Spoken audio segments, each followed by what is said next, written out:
They'll never admit it out loud, but every person they meet now gets compared to you. Every conversation, every glance, every moment is measured against the way you once made them feel. And every single time, reality disappoints them. Because the truth is simple. You were irreplaceable, and they never realized it until you were gone. They didn't understand your worth when you were right there, loving them effortlessly. They mistook your kindness for abundance, as if people like you grow on trees. They thought they could do better. They thought they could upgrade. But now they're learning the cruelest lesson of all: quality doesn't repeat. They didn't realize your presence was rare. Your empathy, your patience, your loyalty, those things don't come packaged in every new face they chase. Now, every time they try to connect with someone else, the emptiness reminds them of what they threw away. It's a curse they placed on themselves. They wander from person to person, searching for something familiar, something comforting, something powerful, but it never arrives. Because the spark they felt with you wasn't chemistry, it was alignment, destiny, divine timing, and they shattered it with their own hands. They thought moving on would be easy. They thought replacing you would be quick. But now they're drowning in the realization that what you offered came once in a lifetime. And the people they seek now can't even match your shadow. Your silence haunts them. Your absence exposes the cheapness of everything they're settling for now. They can't find your depth in shallow waters. They can't find your strength in fragile hearts.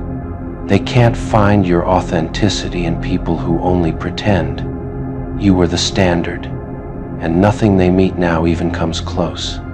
They scroll through contacts, through messages, through memories, hoping something will numb the ache, but nothing does. Because the standard you set wasn't emotional, it was spiritual. You touched places in them they didn't even know existed, and they'll spend years trying to fill those empty spaces. Every new conversation reminds them of your wit. Every argument reminds them of your honesty. Every silence reminds them of your peace.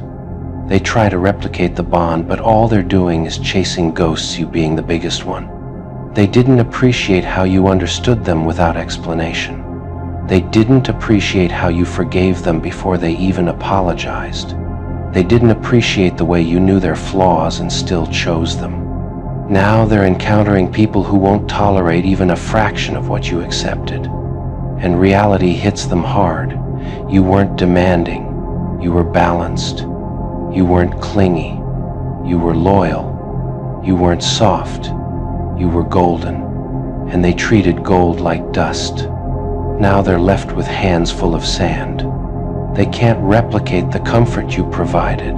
They can't recreate the peace you brought. They can't revive the magic you naturally radiated. And each disappointment feels like punishment for taking you for granted. Their ego dies a little each time they realize the people they chase now don't stay. They don't invest. They don't care the way you did.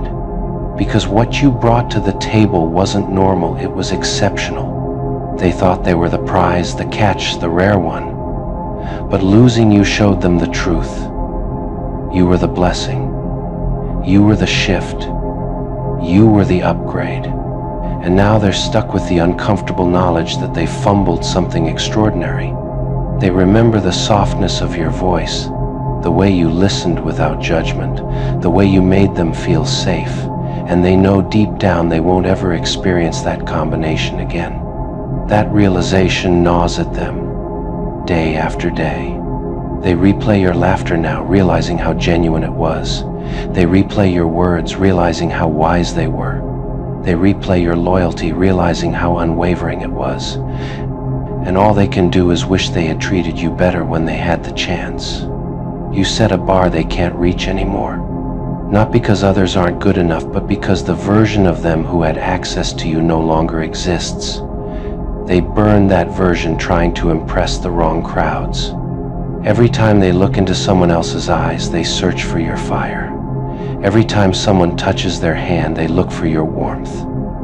Every time they feel lonely, they crave your presence. But replacements don't heal regret. They're bumping into the consequences of mistaking your love for weakness. They're learning that strong souls don't beg, they move on. And once they move on, no force on earth can bring them back. They didn't just lose a person, they lost a future. Every road they walk now is haunted by the thought of what could have been if they had simply matured, cared, and chosen you properly. The thought follows them like a shadow that never fades. You were the one thing in their life that wasn't temporary. You were the one they could have built an entire world with. But they chose chaos, ego, pride, and now all they're left with is the ache of realizing that you were the safest place they ever had. Time will pass, years will shift, people will come and go, but the memory of you will stay carved into the back of their mind like a scar they gave themselves. They'll forget faces, forget names, forget moments, but they'll never forget you. Because you weren't just someone they loved. You were the standard, the blueprint, the bar no one else can reach. And that is the punishment life gives to those who mishandle rare souls. They will search for you in everyone, and never find you again. They didn't realize that once someone experiences a presence like yours, every connection after feels half awake. That's why they wander through people like someone flipping through static channels, waiting for a signal that feels like what you effortlessly were. But the truth is simple, they won't find it. Not because others aren't good enough, but because what you brought wasn't something that can be copied, mimicked, or manufactured. It was born from who you are, not from what you did. They replay your conversations in their mind now, trying to understand how you carried so much weight with so few words, how your silence said more than other people's paragraphs, how your presence felt like a mirror and a challenge at the same time. They didn't appreciate it when they had it because they assumed you'd always stay.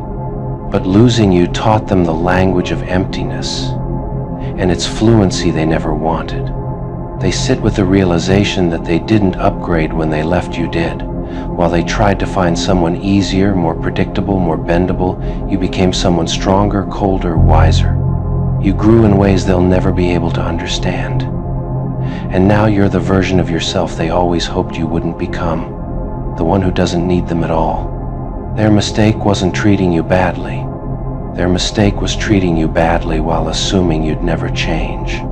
They believed your kindness was dependence. They believed your patience was weakness. They believed your effort was lack of options. And now they're learning the most painful truth. You were never the one who needed them. They were the one who needed you. They scroll through people's faces, hoping something sparks the familiarity you once gave them without trying. But nothing lands. Nothing sticks. Nothing feels real. Because you weren't just a person, you were a standard, a level, a league they never earned but were lucky enough to touch. And now that you're gone, they walk through their days comparing everyone to a memory they ruined. They remember the way you made them feel seen, understood, valued, and challenged. They remember the way you encouraged their growth even when they didn't appreciate it. They remember the way you corrected them with respect, not humiliation. They remember the way you carried yourself with quiet strength.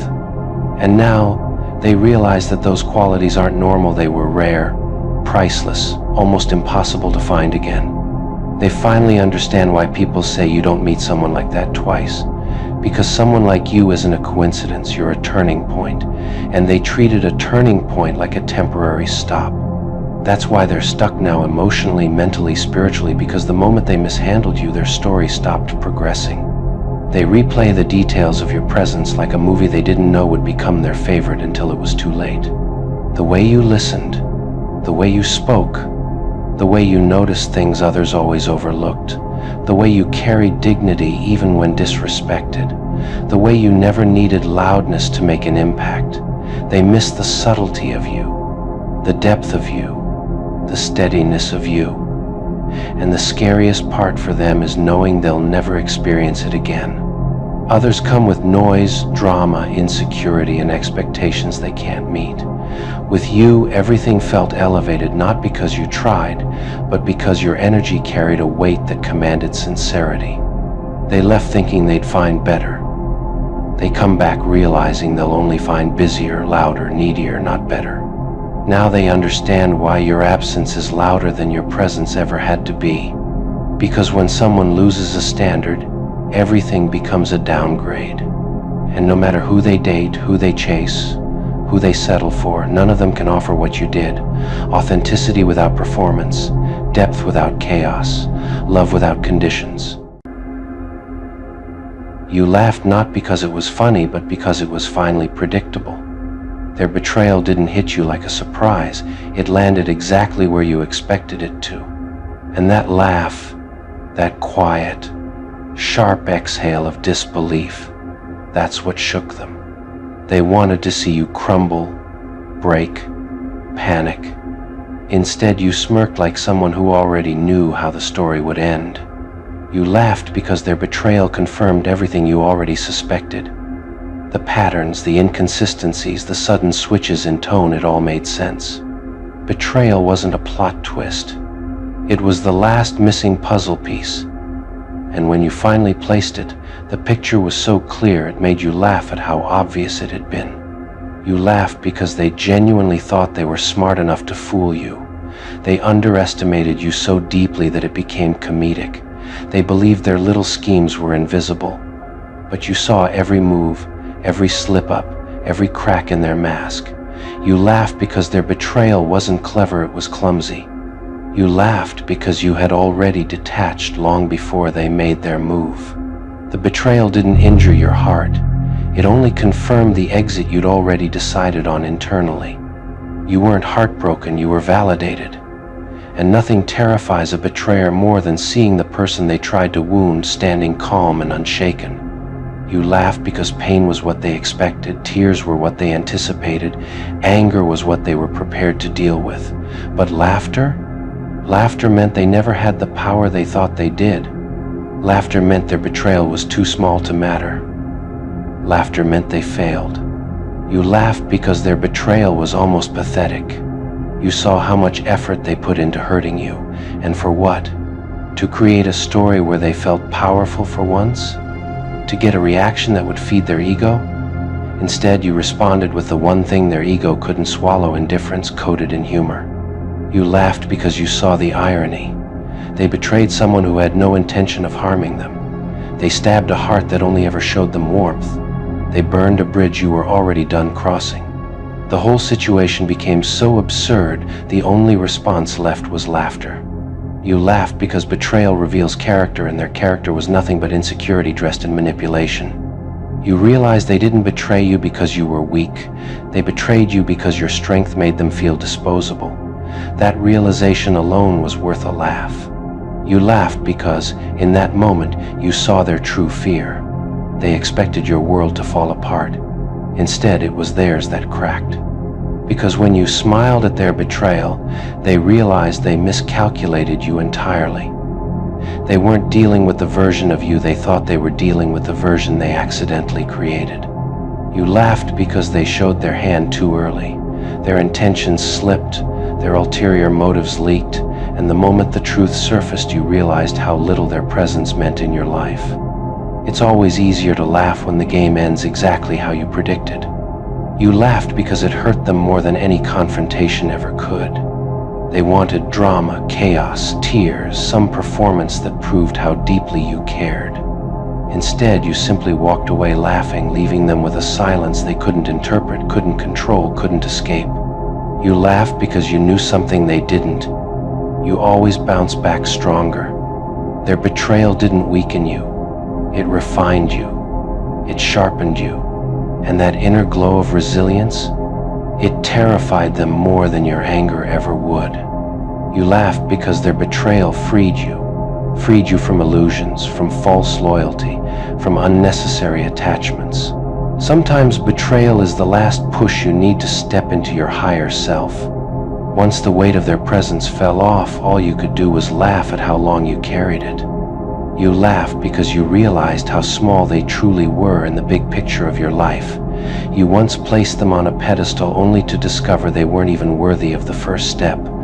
Betrayal didn't shrink you, it shrank them. That alone was amusing.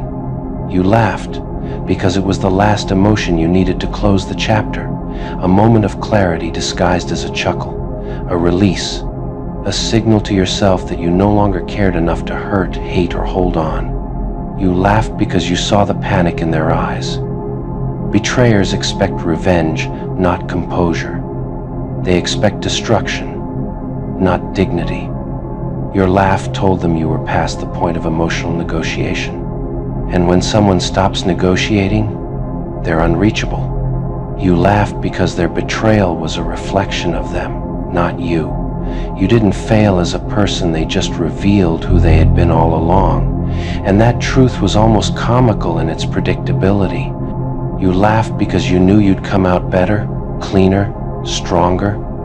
People who betray lose something they never get back: access. And there is no revenge more powerful than permanent inaccessibility. You laughed because deep down, they wanted to matter. They wanted their betrayal to be a turning point in your life. And realizing it barely scratched your surface destroyed the fantasy they'd built in their own mind. You laughed because they expected closure, maybe even forgiveness, but your laughter was the closure. Your silence after that was the consequence, and your departure was the lesson. You laughed because you didn't need to explain anything. The betrayal explained everything for you. Their actions spoke louder than any apology could. Their choices wrote the ending for both of you. You laughed because you no longer had any emotional connection left to protect. The betrayal killed the last pieces of attachment, so your laugh was the sound of the final bond breaking cleanly. You laughed because you knew karma had already taken your side. You didn't need revenge. You didn't need to expose them. Life has a way of returning people the energy they give out, and you knew exactly what was coming for them. You laughed because they were the ones who would live with regret, not you. They ruined something rare. They destroyed someone who genuinely cared. And now that you're gone, the full weight of that loss sits on their chest. You laughed because, in the end, you won. Not through retaliation, not through cruelty, but through the power of walking away untouched while they stood trembling, realizing the truth. You kept laughing because their betrayal didn't end you, it ended the illusion you once held of them. That freedom, that clarity, that sudden removal of emotional weight, it felt almost divine. And that terrified them, because your liberation meant their importance was nothing but a fading shadow. You laughed because you finally understood the truth. They betrayed you not because you were weak, but because you were strong in all the ways they wished they could be. Your loyalty, your patience, your heart, all the traits they lacked made them envious. They couldn't handle standing next to someone who naturally outshined them. You laughed because their attempt to hurt you was the loudest confession of their insecurity. People who feel secure don't sabotage those who love them. Only the broken destroy what they cannot match. And once you realized that, their betrayal became nothing but a sad little performance. You laughed because you realized they expected you to fight for them. They wanted you to beg, plead, scream. But the moment you laughed instead, they realized they meant so little that you didn't even bother to resist. Nothing bruises a betrayer's ego more than realizing they weren't worth a reaction. You laughed because in that moment, you saw exactly who you were becoming: someone wiser, colder, more powerful. Pain didn't turn you into a victim, it turned you into a strategist. Betrayal didn't break you, it awakened a version of you they were never prepared to meet. You laughed because you could finally see your worth reflected in their regret. They didn't expect you to rise, they didn't expect you to detach so effortlessly. Watching you thrive without them shattered the fantasy they'd built that you needed them. And the irony? You were always the one holding everything together. You laughed because they finally understood the value of what they lost. All the care, patience, and loyalty you gave them, qualities they took for granted, became priceless the moment you withdrew them. Betrayal taught you to stop giving, and that lesson hit them harder than anything you could have said. You laughed because their betrayal exposed their entire character, not the version they pretended to be, but the one they hid from the world. Cowardly, insecure, desperate for validation. Once you saw that truth, it was impossible to ever fear them again. You laughed because the universe repaid them faster than you ever could. Life brought them consequences disguised as circumstances. Every lie, every manipulation, every disrespect, it all circled back. And you, untouched by vengeance, simply laughed as karma did what you never needed to. You laughed because you knew they would return. Betrayers always do, not for forgiveness, but for access. And that access, gone forever. Your laughter was the seal on the door they could never enter again.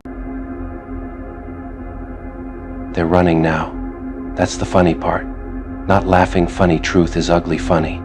The kind of funny that crawls under your skin and makes you smile when you shouldn't.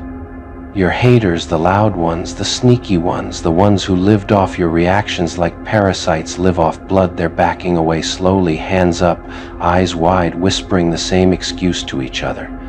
You're too dangerous now. Dangerous. Not because you scream, not because you threaten, not because you fight, but because you don't need them anymore. Once upon a time, they loved you predictable. They loved you emotional. They loved you explainable. They loved knowing which button to press to get which reaction. They thrived on your effort, your justifications, your need to be understood.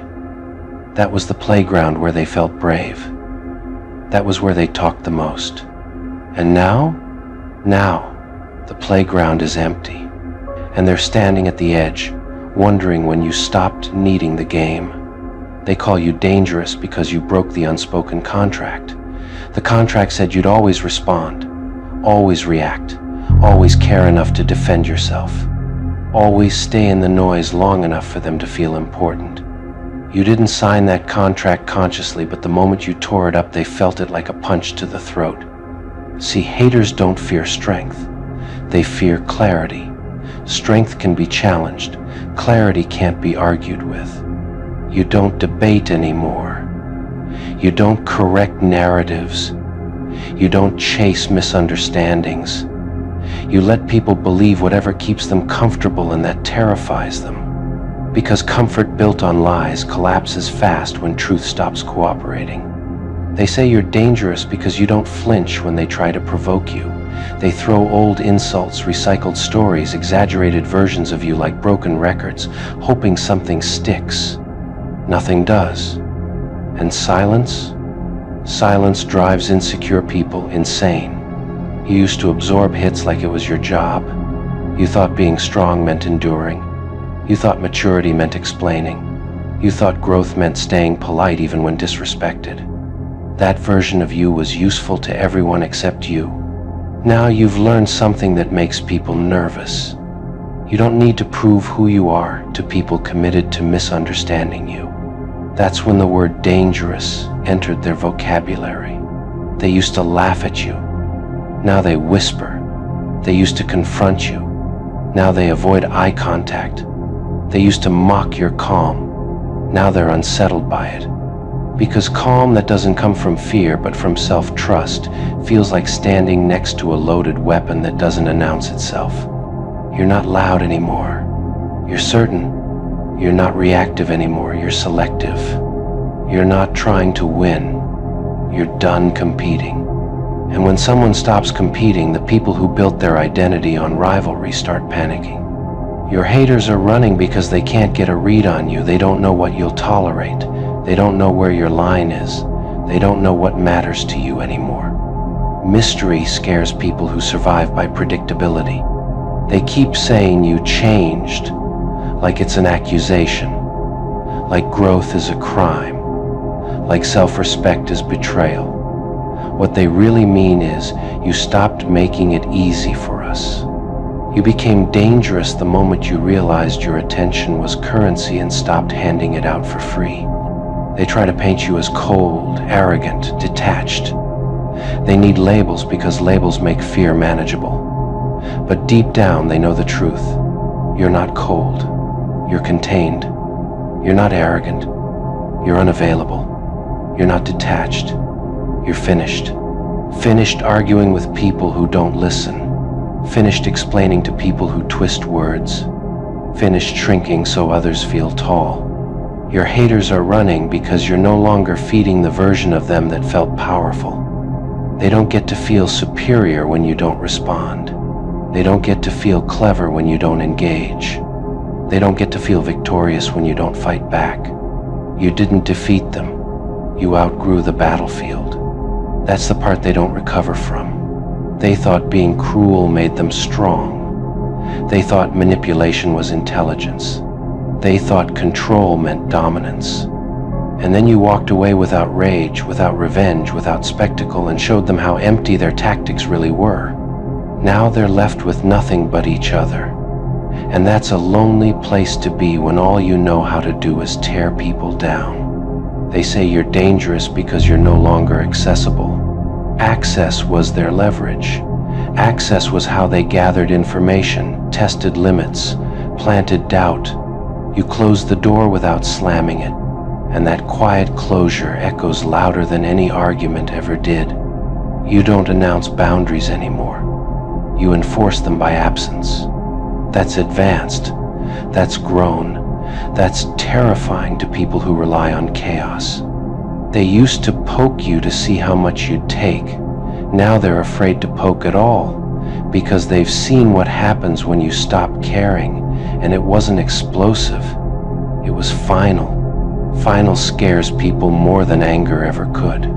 Anger can be calmed. Anger can be manipulated. Anger still cares. Indifference? Indifference doesn't negotiate. Your haters are running because you don't give them stories anymore. No emotional breakdowns. No public reactions. No messy explanations. You deny them content. And people who live for drama can't survive without an audience. They're calling you dangerous because they feel exposed. When you stopped reacting, they lost their camouflage. Their behavior looks ugly without your emotional responses to distract from it. Their words sound hollow without your engagement to give them weight. You didn't change the rules. You stopped playing. They don't know how to deal with someone who doesn't need validation, approval, or revenge. They don't understand peace that isn't performative. They don't recognize power that doesn't announce itself. So they do the only thing insecure people do when faced with something they can't control. They run. They whisper. They warn others about you. Careful, they say. They're different now. And they're right. You are different, not because you became ruthless, but because you became rooted. Rooted in self-trust. Rooted in discernment. Rooted in knowing who deserves access and who doesn't. You don't hate your haters. Hate would require energy you no longer waste. You don't even want revenge. Revenge would mean they still matter. What you want and what you chose is distance. Distance is lethal to people who survive on proximity. They're running because they can't manipulate someone who sees patterns instead of excuses. They can't gaslight someone who trusts their memory. They can't intimidate someone who's already walked through worse alone. They used to call you weak because you were kind. Now they call you dangerous because you're kind to yourself first. That switch rewires everything. They can't bait you with insults. They can't guilt you with history. They can't scare you with threats of exclusion. You've already excluded yourself from nonsense. Your haters are running because you've become ungovernable. Not rebellious, not chaotic, ungovernable. You don't respond to pressure, you don't bend under noise, you don't rush to explain. You let silence do the talking. Silence reveals who needs control. Silence exposes who needs reaction. Silence shows who never had substance to begin with. They're running because they know you see them clearly now.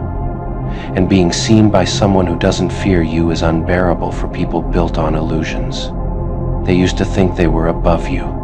Now they're not sure where they stand, and uncertainty humbles even the loudest mouths. You intimidate them because you're not impressed. You intimidate them because you don't chase. You intimidate them because you're not available for their version of reality. And the funniest part, the darkest joke of all, is that you didn't have to do anything extreme to become this person. You just stopped betraying yourself.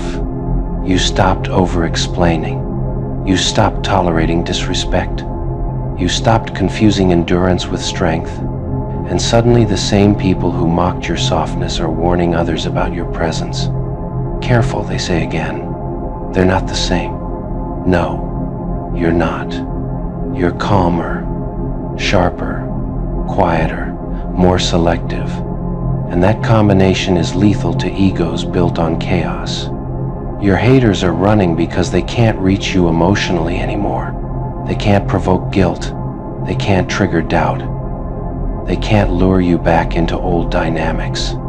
You've become the one thing they can't defeat. Someone who doesn't need to win. They'll keep talking. They'll keep exaggerating. They'll keep framing your boundaries as hostility. Let them. Stories are all they have left. You're too busy living. They say you're dangerous because danger is what power looks like to people who've never had any of their own. And here's the truth they'll never admit, even to themselves. You didn't become dangerous to them. You became immune. Immune to manipulation. Immune to projection. Immune to disrespect dressed up as humor. Immune to chaos disguised as connection. That immunity feels like death to people who fed on your reactions. So they run. Let them. Because the moment people who tried to break you start fearing you, you know one thing for certain. You didn't lose yourself. You found yourself. And that, to the wrong people, is the most dangerous thing you could ever do. They're shocked. That's the part that keeps them awake at night. Not angry, not confused, shocked. Because in their mind, history was a safety net. History was insurance. History was proof that no matter what they did, you'd hesitate, you'd pause, you'd remember, you'd soften. They built their confidence on the length of time they had access to you, not realizing that time only matters when respect survives it. They believed history guaranteed permanence. They believed shared memories were chains strong enough to keep you tied, even when things turned ugly. They thought laughter from the past could excuse disrespect in the present. They thought effort from yesterday could cancel betrayal today. They were wrong, and that realization hit them all at once like a door slammed shut in a quiet room. What shocks them isn't that you left. It's how you left. No build-up, no speeches, no dramatic final fight. Just a clean cut, a blink, a moment where they still thought they had time and suddenly they didn't. They replay it over and over, searching for warning signs. There were none they wanted to see. You didn't threaten to leave. You didn't beg for change. You didn't weaponize the past. You observed, you measured, you decided, and when the decision was made, you didn't drag it out for comfort. That's what unsettles them. People expect exits to be loud, messy, emotional. They expect tears, explanations, breakdowns. Those things reassure them that they mattered, that the bond was real, that the separation hurts you too. Your exit gave them none of that. It was efficient, controlled, final. They ask themselves how someone could walk away from so much history so fast. They don't understand that you didn't walk away from the history, you walked away from the pattern. History wasn't erased, it was evaluated. And when it no longer justified the present, it lost its power. They thought shared struggle created immunity. They thought loyalty once given was permanent. They mistook endurance for obligation. You showed them something they never learned. Staying too long can be more damaging than leaving quickly. The truth is, you didn't cut them off in a blink. You cut them off after 1,000 quiet realizations they never noticed. After moments where you chose peace over confrontation. After times you stayed silent instead of explaining. After watching the same behaviors repeat while promises changed shape but never substance. The blink they saw was just the moment the door closed. They never saw the slow walk toward it. They're shocked because they assumed familiarity gave them unlimited access. They assumed knowing your past meant they could predict your future. They assumed your capacity to forgive meant you lacked the capacity to leave. They were wrong on all counts. History made them comfortable, too comfortable. Comfortable enough to stop trying, comfortable enough to test boundaries, comfortable enough to believe you'd always choose the relationship over yourself. When you didn't, their entire framework collapsed. They feel betrayed by your decisiveness. That's the irony. They frame your self-respect as cruelty because it disrupts the version of events where they were always safe from consequences. They say, after everything we've been through, as if survival together grants permission to cause harm later. What they don't say but feel deeply is fear. Fear that if history wasn't enough to keep you, then nothing is guaranteed. Fear that relationships aren't secured by time but by behavior. Fear that access is conditional, not owed. They thought they knew you. They knew the patient you, the forgiving you, the version that stayed and explained and hoped. They didn't know the you who could detach cleanly once clarity arrived. That version scares them because it means you were always capable of leaving, you just chose not to before. Your cut wasn't emotional. It was administrative, like closing a file that no longer serves its purpose. That's what makes it sting. If you had left in rage, they could dismiss it as impulsive. If you had left in tears, they could believe you'd come back. You left in certainty. Certainty doesn't reverse itself. They try to remind you of memories, inside jokes, milestones. They don't realize those things aren't leverage anymore. Memories don't override disrespect.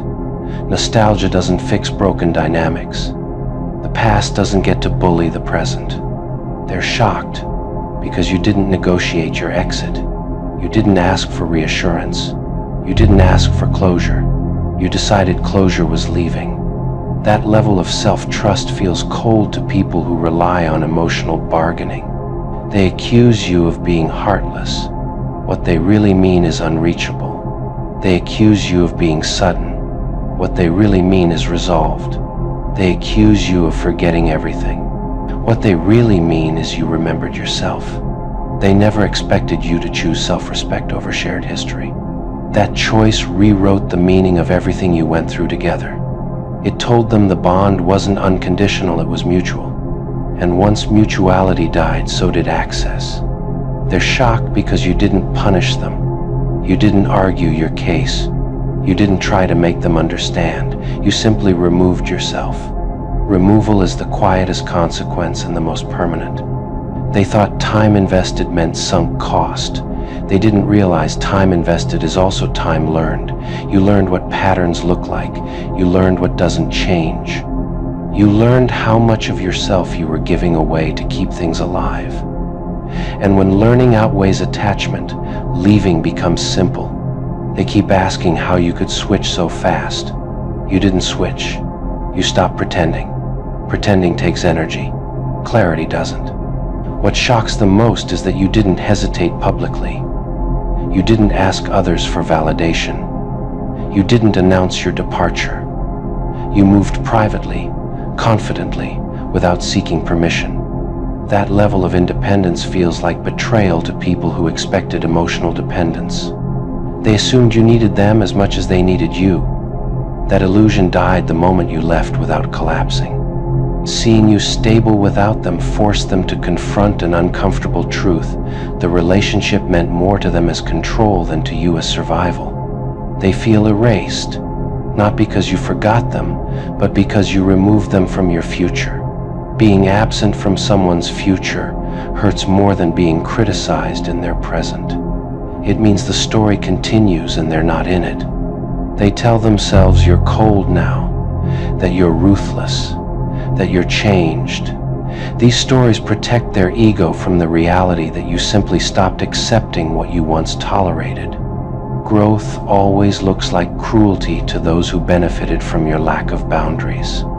They thought history was a leash. You proved it was a lesson. They're shocked because you didn't look back. No lingering messages, no checking in, no emotional breadcrumbs. You left them with silence.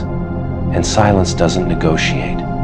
Silence doesn't explain. Silence doesn't comfort. Silence just confirms that the decision is final. They didn't expect you to value your future more than your past. Most people cling to what they've already built, even if it's broken. You chose what you could still build. That choice takes courage, and clarity scares people who live on habit. They keep replaying the blink. The moment they realized they no longer had access. 1 second they were familiar. The next, they were outsiders. That sudden shift forces reflection they've been avoiding for years. They ask themselves if you ever cared. The answer scares them, yes, deeply, and you still left. That means caring isn't enough when respect is gone. That means love doesn't override self-worth. That means they can't rely on emotional history to protect them from consequences anymore. They're shocked because your departure wasn't fueled by hatred. Hatred would have tied you to them longer.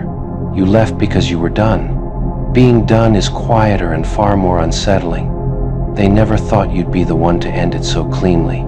They assumed you'd stay loyal to the memory of who they used to be. You chose to respond to who they became. That choice dismantled every excuse they leaned on. They tell themselves they deserve more warning. They ignore the warnings you gave through changed behavior, reduced effort, emotional distance. Warnings don't always come as ultimatums. Sometimes they come as silence. Sometimes they come as withdrawal. Sometimes they come as you watching instead of reacting. They missed all of them. Now they're left with shock. Because shock is what happens when people realize too late that access is a privilege, not a right. You didn't erase the history. You honored it by refusing to let it justify your suffering. You understood that the past should inform decisions, not imprison them. And once you saw that clearly, leaving didn't require drama, it required honesty. They'll tell the story differently. They'll say you changed overnight. They'll say you were cold. They'll say the cut was sudden. Let them. Stories help people sleep when truth keeps them awake. You know what really happened. You reached a point where staying required betraying yourself, and you chose yourself without hesitation. That's why they're shocked, because they expected history to own you, and instead, you proved that history doesn't control the future. Clarity does. They keep talking, but the sound never reaches you. Words move from their mouths with urgency, desperation, apology, but none of it lands. It's like watching lips move behind soundproof glass. You see the effort. You don't feel the meaning. They explain and explain, layering justification on top of regret, hoping one sentence might finally pierce through the distance you've built. What drives them mad is realizing that distance isn't argumentative. It doesn't debate. It doesn't respond. There was a time when one careless word from them could keep you awake all night. Now entire speeches dissolve without impact. That contrast alone terrifies them. They keep trying to correct the past with language, as if explanation were a time machine, as if interpretation could undo impact. But you don't live in their narrative anymore. They think if they just clarify enough, soften the tone enough, rearrange the facts enough, you will finally react. They don't understand that reaction is no longer part of your process. They mistake your silence for thinking. You are not thinking. You are finished. They keep adding context. You stopped needing context the moment the pattern became clear.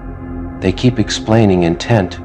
You stopped caring about intent when the results kept looking the same. They keep offering reasons. You already accepted truth. They talk as if you're still emotionally present in the room. They don't realize you left long ago and only your body attended the ending.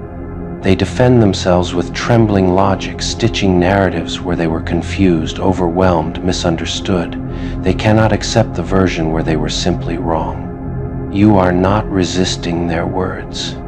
You are immune to them. They don't know what unsettles them more, your lack of anger or your lack of engagement. At least anger would confirm you are still emotionally reachable. They speak faster now, sensing the gap widening with every sentence. They panic in their explanations the way people panic when they feel something slipping beyond retrieval. They keep circling the same points, polishing old excuses, replaying old motives with new packaging. They don't see that your detachment is not refusing to understand, it's refusing to care. They ask if you're listening. You don't answer.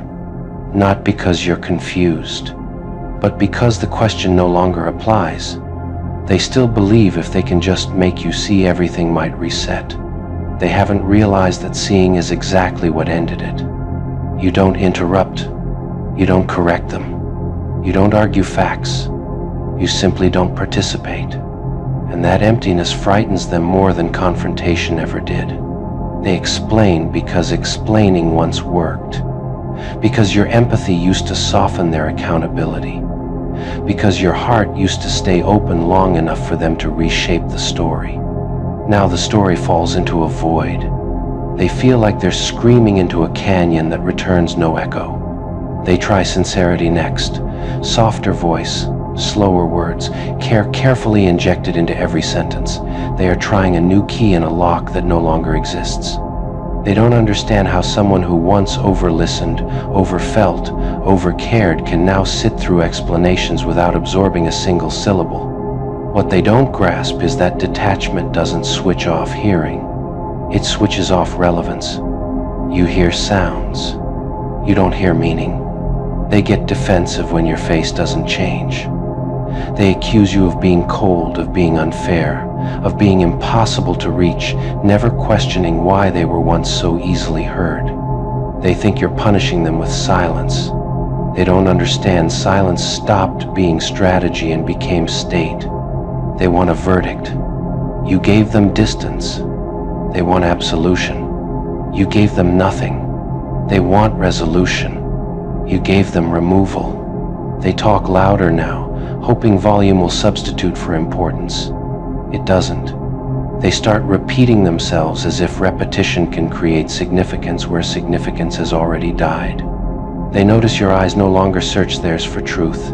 That breaks something inside them. You used to need their explanations. Now you don't even verify them. They keep explaining because they need to rescue their self-image, not because they need your forgiveness. You stop believing apologies that arrive only after power is lost. They realize, slowly, that they are not speaking to a wounded heart anymore, but to a sealed door. They try guilt next, then nostalgia, then responsibility, then denial, then remorse. Every emotional currency they once spent successfully now has zero value. They get frantic when they notice your breathing is steady. No trembling, no visible conflict. Calm becomes the most terrifying response they've ever met. They want to provoke something, anything. Even hatred would feel better than this absence of reaction. They explain and explain because they can't accept that the last thing you needed from them was more words. They haven't realized yet that your detachment is not built on misunderstanding. It is built on understanding too clearly. They talk because they are still inside the emotional storm. You sit outside it. They speak because they still want control over the meaning of what happened. You stop negotiating meaning. They accuse you of shutting down. They don't see that what shut down was the part of you willing to absorb damage for the sake of connection. They are terrified by how calm you are while they unravel in justification. They explain themselves because they are still trying to survive the aftermath. You already did. They think your silence means there's hope if they just keep talking. What they don't know is that you are not holding your words back. You simply have none left for them. They keep explaining because they cannot process an ending that doesn't include their narrative. You detached because you finally chose an ending that doesn't require their permission. They wanted you to hear them.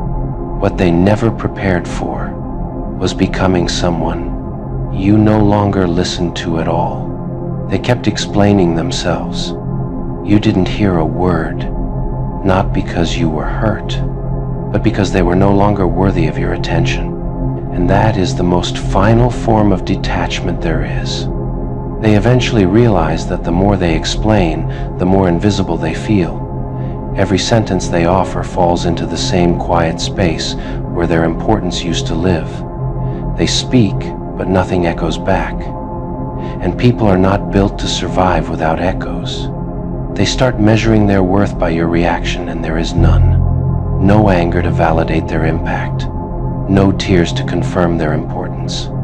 Just your steady calm, which quietly tells them they no longer exist where it once mattered most. They remember when you used to beg for clarity, when you used to chase understanding, when your heart needed their words like oxygen. Now they are suffocating under the weight of words you don't even need anymore. They try to remind you of everything you shared, hoping memory will reopen the door. They don't understand that memory was the lesson it taught you exactly why the door had to stay closed. They accuse you of being cruel for not listening. They never accuse themselves for teaching you that listening only meant being heard more efficiently. They keep explaining because explanation gives them the illusion of control. As long as they are talking, they believe the ending is still negotiable. Your silence tells them the negotiation ended before they even realized it began. They feel powerless in front of your detachment because they can no longer shape how you see them. Their image is no longer in their hands. It sits quietly in your decision, and decisions don't argue. They replay their speeches in their heads afterward, rewriting what they should have said better, softer, smarter, as if a perfected apology could travel back in time and find a heart that already moved on. They are haunted by how present you look while being emotionally absent from them. It confuses their instincts. Every signal they once relied on no longer applies. They expected to be forgiven or hated. They never expected to be irrelevant. And irrelevance is the one outcome they have no emotional language for. They used to live inside your reactions. Now they are locked outside of your indifference, knocking with explanations that no longer translate into meaning. The most painful part for them is not that you stopped listening, it's that you stopped needing to. They wanted their words to save them. They didn't realize the moment words needed to save them was the exact moment they stopped mattering. They will spend a long time talking about you in rooms you'll never enter again, trying to rebuild a version of themselves that doesn't look so small in your silence. And finally, they will have to face the truth that no explanation can survive. You didn't stop listening because you misunderstood. You stopped listening because you understood everything too clearly. They kept explaining themselves because they still needed an ending that made them feel whole. You detached because you chose an ending that made you whole. They kept talking. You stopped hearing. And that is where the story truly, completely, permanently ends. They thought they knew you. They thought every layer was mapped, every reaction predictable, every breaking point memorized. What they were not prepared for was the version of you that no longer performs for their understanding. This version doesn't announce growth. It doesn't seek validation. It doesn't demand acknowledgement.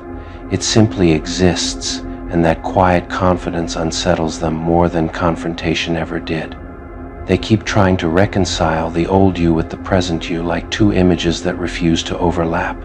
The kindness they once exploited now stands behind boundaries they can't cross. They expected evolution to keep your softness. What they got instead was precision. They were ready for your anger. They were ready for your sorrow. They were even ready for your revenge. They were not ready for your self-command. You don't prove yourself anymore. And that change alone dismantles the hierarchy they thought they stood on. They still talk as if their influence defines you. What ruins their sleep is realizing your power no longer references them at all. They look for cracks that used to exist. They find armor instead. They expect emotional availability. They meet emotional sovereignty. They thought confidence would make you loud. It made you unbothered. They thought strength would make you aggressive. It made you unreachable. They are unsettled by how calm you are with your own authority. You don't ask permission to take up space in your own life anymore. They feel the shift in rooms before they understand it. Conversations pause. Eyes adjust. The energy recalibrates around you without your consent or request. They used to feel taller around you, now they feel exposed. They remember when they could shake you with words. Now they measure their speech, unsure which version of you they are speaking to and afraid of provoking the wrong one. This version of you doesn't defend. It observes. It doesn't chase. It chooses. It doesn't collapse. It calculates. They are disturbed by how little you need from them now. Dependency once comforted them. Independence disorients them. They thought they were the standard you measured yourself against. What bends their pride is learning they were only a phase you outgrew. They don't know how to compete with a person who isn't competing at all. Your presence no longer seeks approval, and approval was the last leverage they had. They try to humble you with memories of who you used to be. They don't realize those memories are the exact reason this version was born. They feel irrelevant standing next to your certainty, not because you diminish them, but because you no longer adjust yourself to accommodate their insecurity. They look for hesitation. They find resolve. They look for doubt. They find alignment. They look for the old openings. They find closed systems. They weren't ready for a you who doesn't romanticize struggle anymore. They weren't ready for a you who doesn't confuse intensity with truth. They weren't ready for a you who moves without needing applause. They still live inside the version of you they could manipulate. That world no longer exists. They expected your growth to remain familiar. It didn't. They expected your confidence to be loud enough to mock. It's too silent to touch. They expected your power to need explanation. It doesn't. They feel disarmed by the way you no longer over-explain your decisions. You don't justify departures. You don't narrate peace. They thought your softness made you safe. They didn't consider what happens when softness becomes selective. They fear this version because it can't be guilted back into old patterns. They fear this version because it walks away without announcing exits. They fear this version because it doesn't seek emotional refunds. They fear this version because it remembers everything and still moves forward without bitterness. They try to provoke reactions to confirm you're still reachable. You remain uninterested in being confirmed. They tell themselves you're pretending. They need that belief to survive the truth that you are realer than ever. They don't know how to interact with someone who is no longer emotionally negotiable. They feel destabilized by your steadiness. Your calm interrupts their chaos. They thought your evolution would keep them included. What destabilizes them is realizing growth doesn't offer honorary seats. They weren't ready for a you that no longer shrinks to preserve comfort in others. They weren't ready for a you that chooses ease over endurance. They weren't ready for a you that learned self-respect without losing compassion, but also without giving access. They wanted you powerful but still approachable on their terms. You became powerful on your own. They wanted you healed, but still available to old wounds. You healed in a direction that didn't point back. They weren't ready for a you that doesn't seek closure, they seek forward motion. They weren't ready for a you that doesn't ask, "Is this okay?" They weren't ready for a you that no longer waits to be chosen. This version of you doesn't announce arrival. It simply rearranges the room. And that's why it messes with their head. Because everything they used to rely on to predict you is gone. Because their old power only worked on the old you. Because your silence now carries authority. Because your calm now contains decision. Because your absence now has permanence. They weren't ready for this version because this version no longer needs their permission to exist. They weren't ready for this version because this version doesn't look back. They weren't ready for this version because this version ended their influence without confrontation. They weren't ready for how little they matter to this version. They weren't ready for the kind of power that doesn't threaten. It simply moves on. And that is why this version of you lives rent-free in their mind. Not because you attacked, not because you destroyed, but because you evolved so completely that their reality can't keep up with your direction anymore. And that is the most unsettling kind of dominance there is.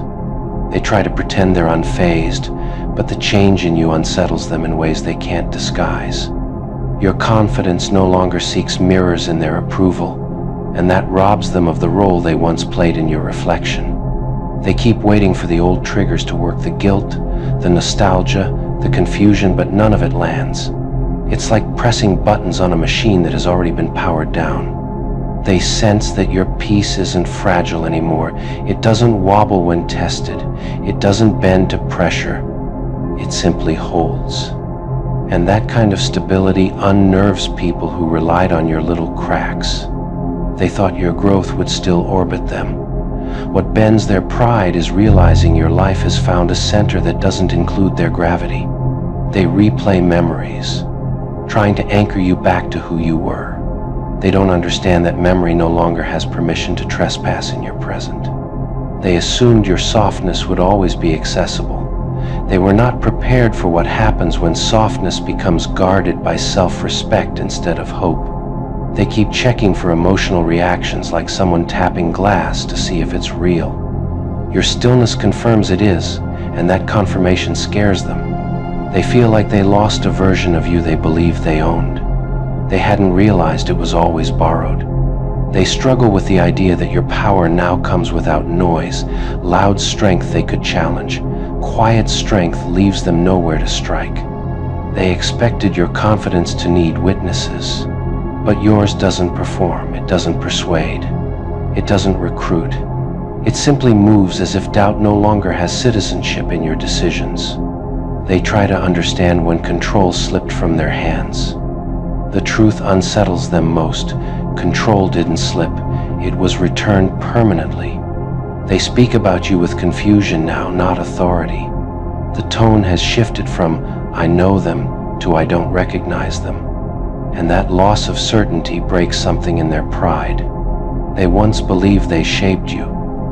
What shakes them now is realizing pressure shaped you into someone they can't reach. They expected your growth to still seek their validation. What confuses them is how effortlessly you stopped seeking anything from them at all. They feel outpaced, not because you rushed ahead, but because you no longer slowed down to keep them comfortable. They tell themselves you're just playing a role. They need that belief to survive the idea that this version of you is permanent. They were ready for your success. They were not ready for your independence. They were ready for your healing. They were not ready for your boundaries. They were ready for your confidence. They were not ready for your non-negotiables.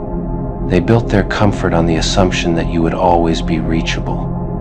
What's breaking their mind now is realizing you didn't become unreachable out of spite. You became unreachable out of alignment. And here is the ending they will wrestle with in silence. You didn't change to intimidate them. You didn't grow to prove anything. You didn't evolve to make a statement. They are losing their minds not because the bond ended, but because of how it ended. A connection that once felt unbreakable didn't collapse in chaos. It dissolved in silence. And silence is the one ending they cannot analyze, debate, or reverse. What unsettles them most is not that you left. It's that nothing dramatic followed. No accusations, no public unraveling, no emotional wreckage for them to point at and say, "See? It mattered. You detached so cleanly. It feels unreal in hindsight." They remember how intense the bond once was, how deeply you showed up, how thoroughly you were woven into their everyday lives. And now that absence feels unnatural, like a limb missing without pain to explain it. They expected grief to look loud. Instead, it looks like distance. It looks like composure. It looks like someone who reached the end of their emotional endurance without announcing it. They revisit old moments, trying to locate the fracture.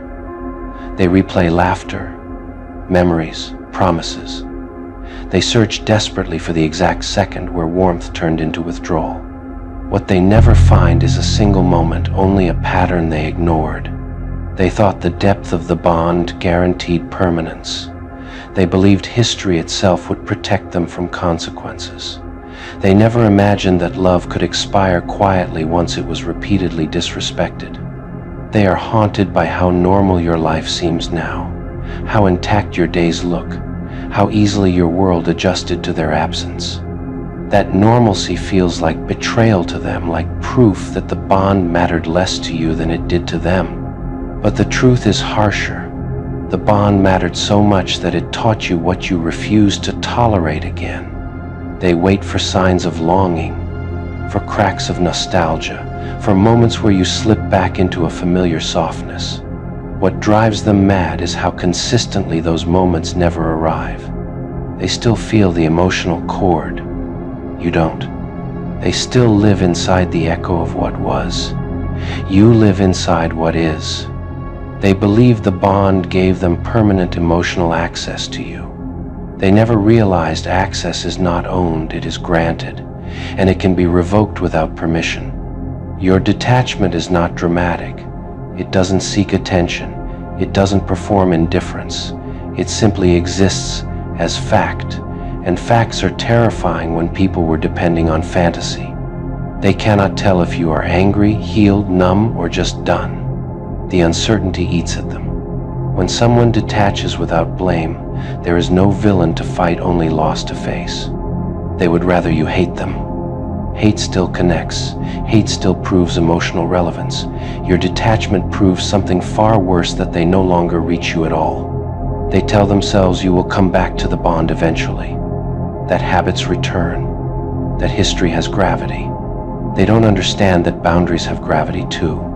They remember the version of you that stayed, explained, waited, forgave.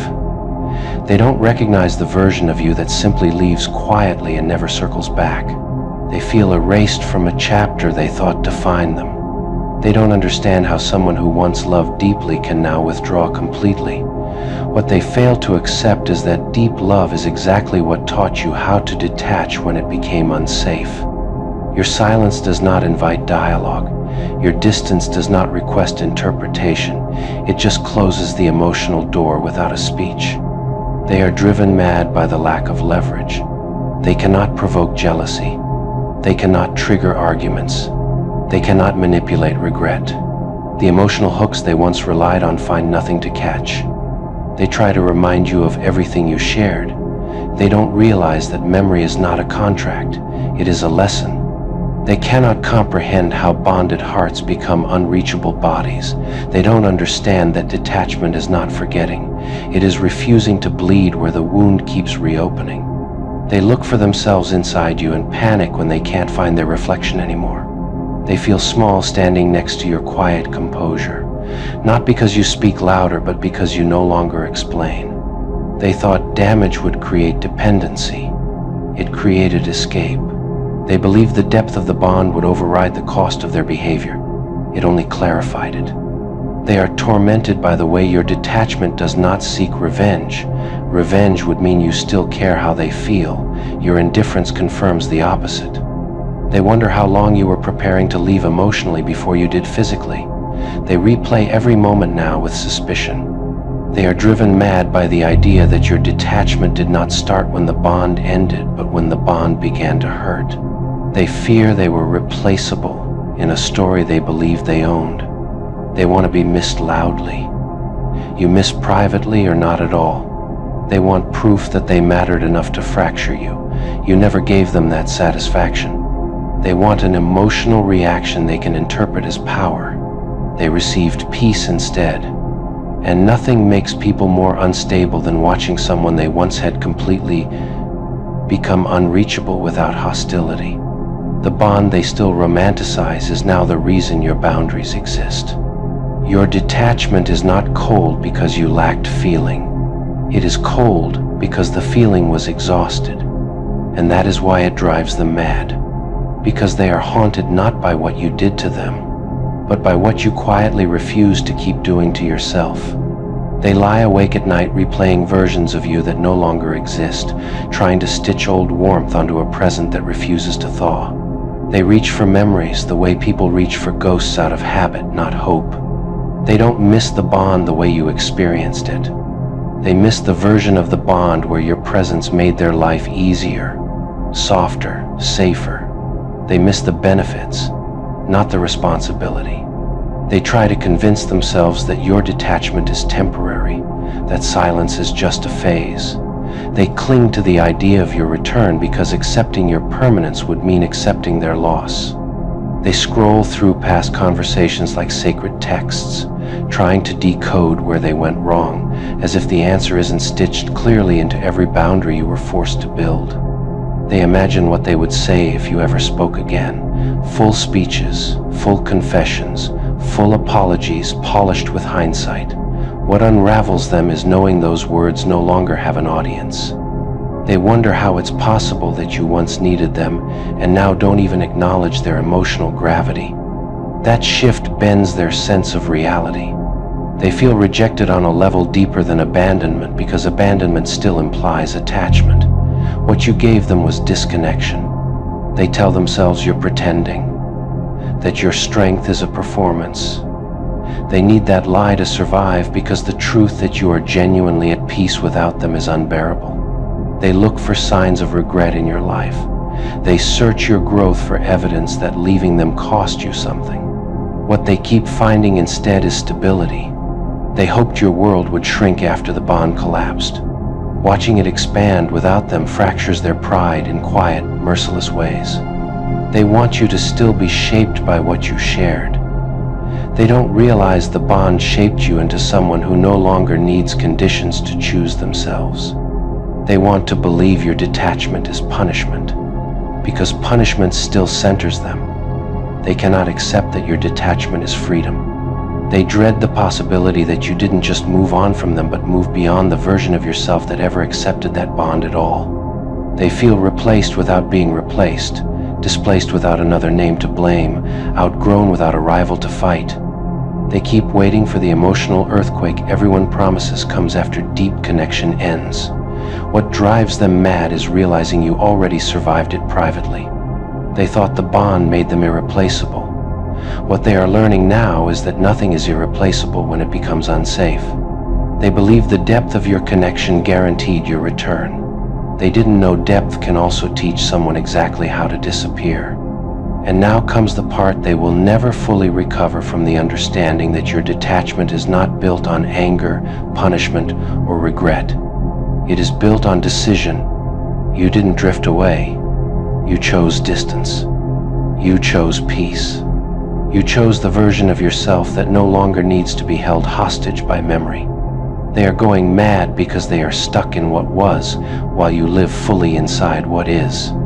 They romanticize the bond because it comforts them. You remember the cost because it freed you. They are haunted by your absence. You are protected by it. And that is the final blow to their sanity. You didn't detach to hurt them. You detached to save yourself. You didn't sever the bond out of cruelty. You severed it out of clarity. You didn't leave to be remembered. You left to be whole. And the most devastating truth they will ever face is this: the bond they are still grieving is the exact reason you will never return. And that is the end of their madness and the beginning of your unshakable peace. Truth surfaced. They expected an explosion when the truth surfaced. They expected shock, screaming, exposure, emotional chaos.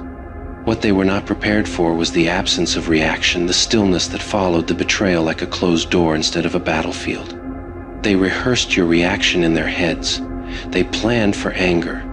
They braced for confrontation. They even prepared themselves to feel powerful watching you unravel. What terrified them instead was how little it seemed to touch you on the surface. They mistook your calm for ignorance at first. Surely you didn't know yet. Surely the silence meant delay. Surely the storm would arrive eventually. But the storm never came, and that unsettled them in ways they could not explain. They expected you to bleed where they cut. They expected evidence of impact. What they got was composure. And composure is the one thing betrayal never accounts for. They confused your lack of reaction with weakness. They didn't realize it was calculation. You didn't confront because confrontation still gives oxygen to the offense. You didn't accuse because accusation still grants the traitor relevance. You chose the one response they could never manipulate: detachment. They waited for you to lash out. You reorganized your life instead. They waited for rage. You chose silence. They waited for revenge. You chose erasure. And now they are scared. They are scared because people who don't react emotionally cannot be predicted. They are scared because they no longer know where they stand with you. They are scared because your stillness feels final. They thought being snaked would provoke desperation. They didn't understand that desperation only lives where hope still survives. You had already buried hope before the betrayal ever made itself visible. They study your behavior now like a puzzle with missing pieces. They overanalyze your tone, your timing, your absence. They are trying to locate the emotional damage they assumed must be there. What they cannot accept is that you already processed the betrayal before they ever saw your awareness of it. You didn't react because your reaction already happened privately. Pain already did its work. Disappointment already burned its path. Trust already left without ceremony.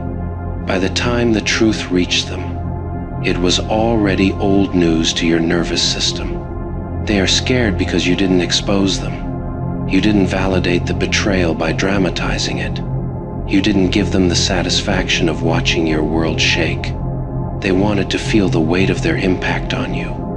Instead, they felt invisible. There is nothing more unsettling to a betrayer than discovering their betrayal did not make them important. They whisper your name now with caution. They speak about you with uncertainty. They don't know whether they should fear your return or accept your disappearance, and that ambiguity tortures them. They are used to consequences that scream. Yours arrived as silence, and silence leaves no instructions for how to respond. They thought you would try to defend your dignity. They didn't realize you protected it by removing the audience entirely. They anticipated a performance. You gave them closure without confession. They assumed betrayal would bind you emotionally even through anger. What surprised them was how cleanly you cut the emotional cord without noise. You became unreadable to them, and unreadable people feel dangerous to those who depend on manipulation. They expected you to demand explanations. You already understood the motive. They expected you to ask, why? You already knew who. They waited for you to expose the knife in their hand. You simply stepped away from the blade and let them stand alone with it. They fear you now not because you threaten them, but because you don't. Your lack of reaction removed their leverage.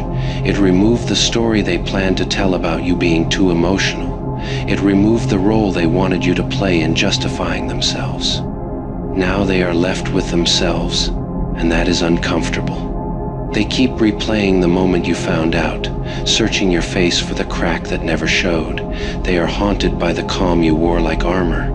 They don't trust your quiet because it doesn't beg for reconciliation. It doesn't threaten retaliation. It simply ends access. They are used to people reacting loudly so they can feel the center of the scene. You denied them that center. They are scared because your detachment feels irreversible. They expected betrayal to make you smaller. Instead, it made you sharper. They thought you would collapse into self-doubt. Instead, you collapsed inward, rebuilt quietly, and emerged without needing their witness. They whisper that you're cold now. They don't realize cold is what remains when someone stops bleeding in public. They worry about what you might do. What they never expected is that what you chose to do was leave emotionally without ceremony. They wanted your heartbreak to tether you to them. Your non-reaction cut the tether entirely. They are scared because they cannot measure their influence on you anymore. They are scared because you didn't need justice to move on. They are scared because you didn't need revenge to feel whole. They are scared because you didn't even need closure. You didn't react not because the betrayal didn't hurt, but because, by the time it surfaced, you had already chosen yourself over the explanation. They mistook your silence for confusion. It was resolution. They mistook your calm for delay. It was departure. They mistook your lack of reaction for weakness. It was the final proof that they no longer mattered enough to disturb your peace. They snaked you. You didn't even flinch. And that is what will haunt them the longest. They begin to realize the most unsettling part is not what you did, but what you refused to do. You didn't beg for the truth. You didn't chase the lie. You didn't demand loyalty from people who already proved they had none. You simply let the revelation pass through you like confirmation instead of catastrophe. They expected the betrayal to become the center of your life. What shattered them is watching it become a footnote. They tell themselves that your calm must be an act, that no one stays that composed after being cut that deep. They hope secretly that you're breaking in private. They want to believe they still have some emotional footprint left inside you. But time keeps proving otherwise. Your life does not slow down, your focus does not fracture, your peace does not return with conditions. The world does not collapse around the moment they thought would define you. And that confuses them more than any confrontation ever could. They don't understand how betrayal didn't turn you bitter. They don't understand how you can walk forward without dragging the wound behind you as an identity. They cannot comprehend healing that doesn't require public suffering. They keep waiting for the delayed reaction. Surely it will come. Surely the calm is only shock. Surely the grief will surface eventually. But shock does not last this long, and grief does not look this quiet when it is still alive. They feel exposed now, not because you told anyone, but because your silence leaves their actions naked without commentary. There is no spin, no counter-narrative, no emotional smoke to hide inside, just the truth standing alone. They wanted control over the aftermath. They wanted to manage your response the way they managed the betrayal. But control depends on reaction, and you gave them none. They feel watched by your absence, judged by your peace, condemned by the fact that your life looks lighter without them in it. They thought your trust was a weakness they could exploit without consequence. What they discovered too late is that trust, once withdrawn, does not beg to be restored. They begin to understand that some people don't get loud when they are done. They get unreachable. They try to explain your silence as immaturity, arrogance, emotional shutdown. They will call it anything except what it truly is: finality. They remember how you used to explain yourself, how you used to fight to be understood, how you used to stay even when staying hurt. They don't recognize the person who no longer performs those rituals. They are scared because they cannot tell where your boundaries are anymore, and people fear what they cannot map. They try to bait a reaction with reminders of the past, with staged remorse, with subtle threats, with emotional nostalgia disguised as concern. None of it lands. Every attempt dissolves quietly in your indifference, and that makes them feel small. They were prepared for conflict. They were prepared for damage control. They were prepared for chaos. They were not prepared for someone who simply disengages without asking to be understood. They begin to suspect that your reactionlessness was not shock but strength, that you did not freeze because you were overwhelmed. You froze because you had already decided. They wonder how long you knew, how long you carried the truth without signaling it. That realization unnerves them, the thought that you were already gone emotionally while they still thought the game was running. They wanted to see you wounded. Instead, they watched you become inaccessible. They wanted to feel powerful over your pain. Instead, they felt irrelevant to your peace.